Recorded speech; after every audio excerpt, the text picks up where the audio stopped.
My younger sister got married in November, and our mom's husband walked her down the aisle. My sister did not want him. She wanted me. She said no repeatedly in the beginning. The pressure and fear that Mom would skip her wedding is the reason she relented in the end. Mom has been married to her husband since my sister was 6, and she had a lot of pressure on her to ask him because he tried to be a good father to her, and he stepped up and was there and paid for food and roof, etc. Sister didn't have him pay for the wedding or her college education, but she knew she would be judged harshly for not asking him when he wanted to, and he'd been in her life for so long. On the wedding day, my sister was crying on my shoulder about how upset she was he was walking her and not me. She wished Dad was there, etc. Mom's husband overheard everything and walked her anyway. Then, the next day, he and my mom heard her and my brother-in-law talking about it, how much she hated the experience, and how she wanted to wipe it from her memory. My mom and her husband are offended. I think he was hurt that she was so upset by him doing it, but they weren't happy she was so upset and bothered by him doing it. My mom tried to drag me into their anger, and I told her I wasn't angry. Then they both claimed I should have more respect for him as the man who stepped up when Dad died. I was 15 when he and my mom got married, so he played a very small role in my life. I told my mom's husband he got what he wanted, which was him walking my sister down the aisle. They needed to leave my sister alone because she had every right to be unhappy when they pressured her. He argued that she was his little girl and this was hard for him. I told him he never listened because she had never ever claimed to be his little girl. She had always seen herself as our dad's daughter, and he will never be our dad. They told me I overstepped, and my mom claimed I should understand why it was insulting to them that my sister reacted as she did. Am I the idiot for telling my mom and her husband they got what they wanted? Not the idiot. They got what they wanted, knowing she didn't want it. Now they're making it all about them when it isn't about them. Your sister may go no contact with them. Mom and her husband forced themselves in this situation and now trying to drag you in. To be honest, she should have let Mom skip her wedding. She really chose her husband over her daughter. People who make threats like this never follow through since it would look bad. The stepfather in this case is a major idiot. He obviously doesn't know his stepdaughter well enough to know what she wants. He doesn't respect what she wants, and after she gives him what he wants, he's angry because she dared to have her own feelings. Pathetic. He and your mom apparently cared more about appearances and their own feelings than how your sister felt on her big day. Honestly, when parents refer to a grown damn adult woman who has just gotten married as their little girl, that says everything right there. They do not see her. They do not respect her. They only see a little girl-shaped blank canvas on which they can fulfill their wants and expectations. She's not their show pony. She's not their emotional support dog. They're being selfish and driving her, and maybe you, further away. Tell Mom that just because she replaced her husband doesn't mean he replaced your dad. Ask Mom if your sister should replace her with her new mother-in-law since she thinks one parent figure is easy to substitute for another. Your mom never heard her own daughter over the years. They obviously made her wedding all about his needs instead of your sister's. At her own wedding, that he didn't even pay for. Your sister has a right to be angry. I, 25 female, and my husband, 28, have been together for almost 6 years and have a child together, a female toddler. So let's put it straight. I'm not a stay-at-home parent and neither is my husband. He works in law and I work in property. I love my job, and one of my biggest concerns when having children was that I wouldn't be able to continue working. Well, after my daughter was born, I had 6 months of maternity leave, then continued working. I work in an office most of the time, and quite often my daughter can come with me. This all happened last night when my husband came home from work. It was about 8 p.m. and I was trying to get my daughter to sleep. However, she's currently got bad chickenpox and is not sleeping well at all. My husband came in and I asked if he could make dinner as my daughter wouldn't be sleeping for a while and I didn't have the energy to cook right now. After an hour or so, I came downstairs tired and hungry, hoping that my husband had made dinner so I could just go to bed. Well, he hadn't. He was sat at the table saying he was waiting for me to make dinner as he was getting hungry. I told him I just spent the last hour and a half looking after our daughter and trying to get her to sleep and he was doing nothing. He responded, "Then what's a wife for if she can't look after you? This house is a mess. Dinner isn't made. What do you even do around here?" In a bit more colourful terms. I didn't have the strength or energy to argue with him, so I just went off to bed.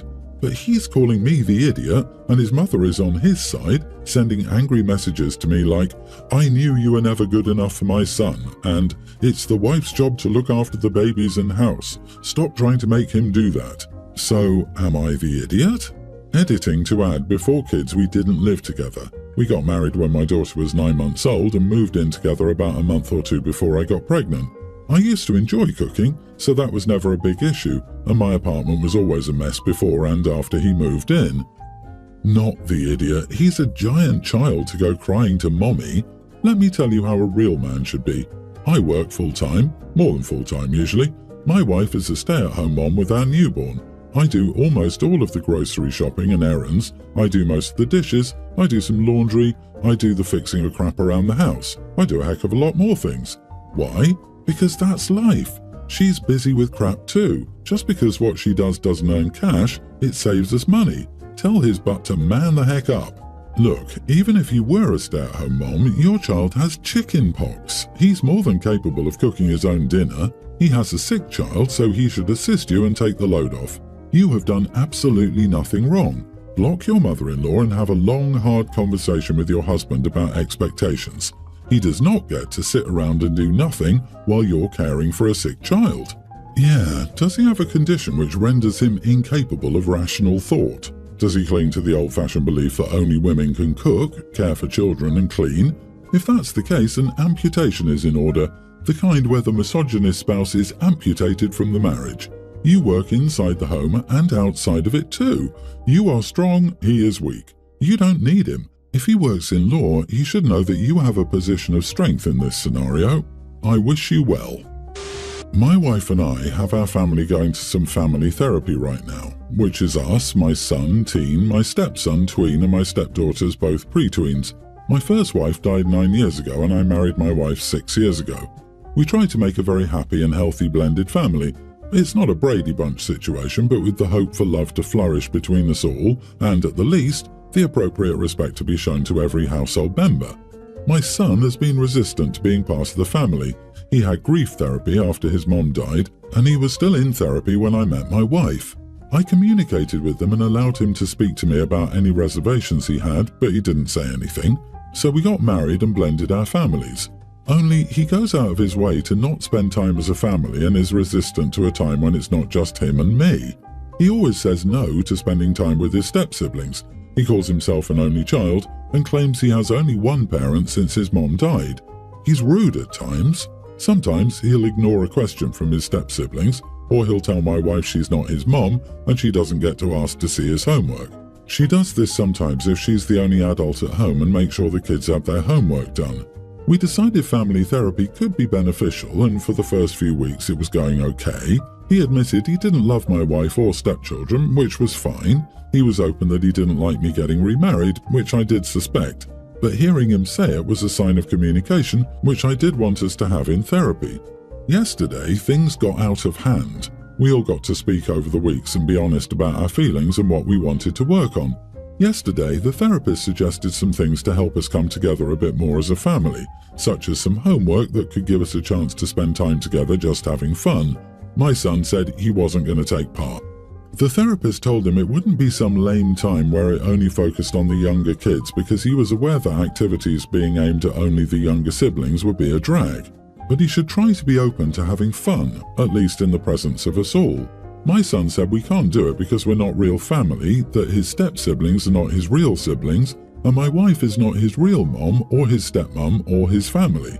He was very angry. My stepkids left the session upset and my son was still angry.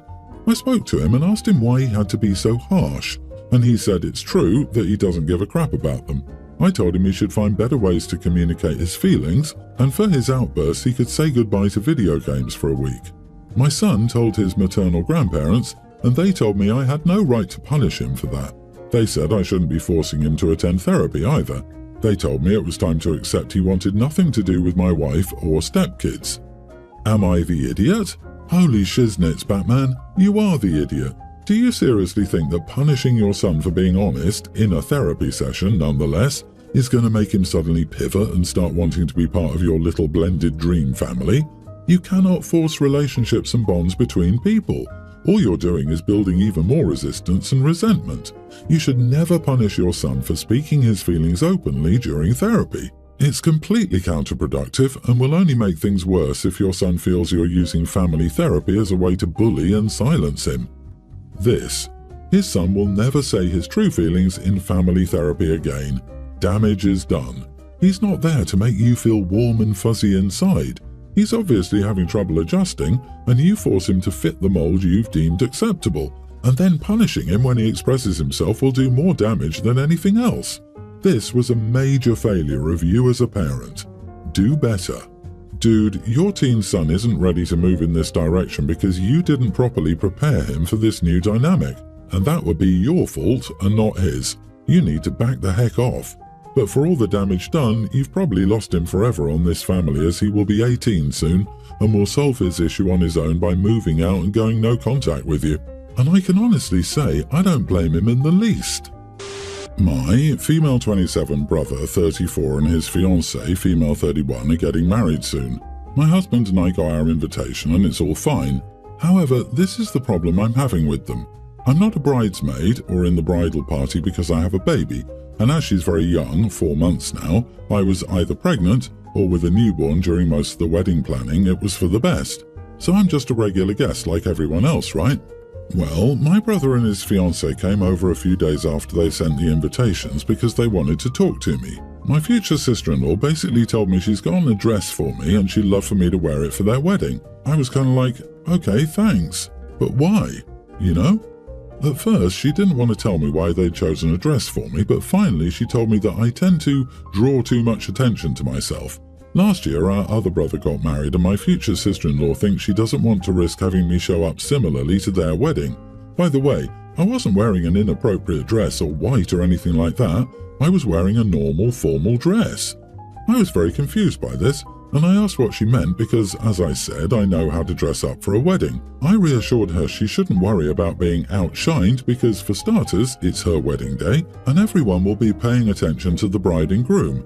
And secondly, I won't wear an inappropriate dress with like too much cleavage or something. Her family is relatively conservative, so I thought maybe she was more scared of her family's reactions. We discussed this for a while and she told me that the problem is my weight. She's a little overweight and I'm not.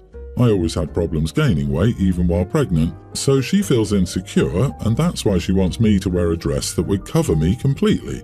This is where I think I might be the idiot. I told her that her insecurities were not my problem and that asking me to wear a certain dress because I'm skinnier than her was weird.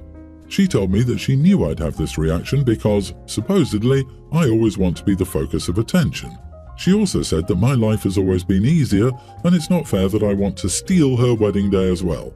I asked her if she was doing this with every other woman who was skinnier attending the wedding, and she said no, so I told her that's a crappy move. We argued and then my husband and brother got in between us, so they argued as well, and finally we kicked them out. But not before I told them to enjoy their damn day because I wasn't attending the wedding, for which they accused me of being a drama queen and wanting to embarrass them by not going. Well, I'm calmer now, but this has caused quite a fight in our family as well. I admit that I was so tired and stressed that day because my baby had been sick all the prior day and night. Am I the idiot? Edit, she actually had the dress with her since she intended for me to try it on. It's hideous, not my style at all. It's like something Queen Elizabeth II would wear. Not the idiot, and I agree with your decision not to attend the wedding. Sister-in-law can give any explanation she wants for why you're not there. Still, I would definitely answer honestly if anyone asked why you didn't attend. I'm sorry, but I didn't make the weight requirement for this event. She was over the top obnoxious. I feel sorry for her soon-to-be husband. If the situation had been reversed and you'd been asking her to wear something specific because of her weight, you would have been accused of fat-shaming. It was very rude of them to ask what they did. I could understand if you had a habit of turning up to this kind of event in a bikini, but you didn't. You dress appropriately, so it's all down to her jealousy. If Meghan Markle can deal with having the Queen and future Queen at her wedding, your sister-in-law can deal with having you there. I have 2 daughters, young teen, and 1 son, tween.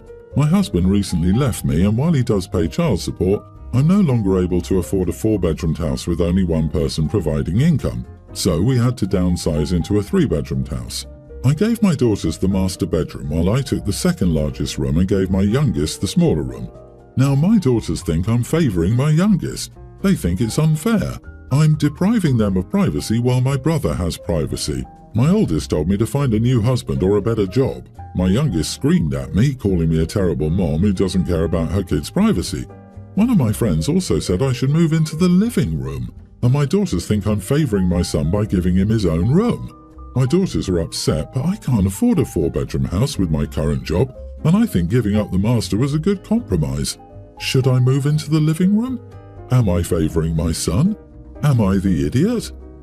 Holy crap, no, you are not the idiot. I mean, I'm impressed you gave up the master bedroom.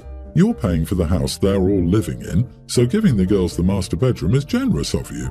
Ask your daughters which one of them wants to share a bedroom with their brother, since you obviously don't have enough bedrooms for everyone, and for them to even suggest that the head of the household and person paying for everyone to survive to take the couch.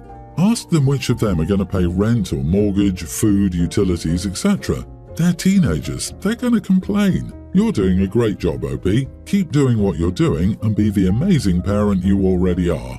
Honestly, I'd put the two in the second largest bedroom and take the master back for yourself. Tell them you'll consider changing back when they apologize and realize that giving them the master bedroom was already you putting them above yourself. If any two of the three of them were boys or girls, they would be the ones to share a room. That's part of considering their privacy. It's got nothing to do with favoritism. Rather than you moving into the living room, your friend should move their head out of their butt. What a ridiculous thing to suggest.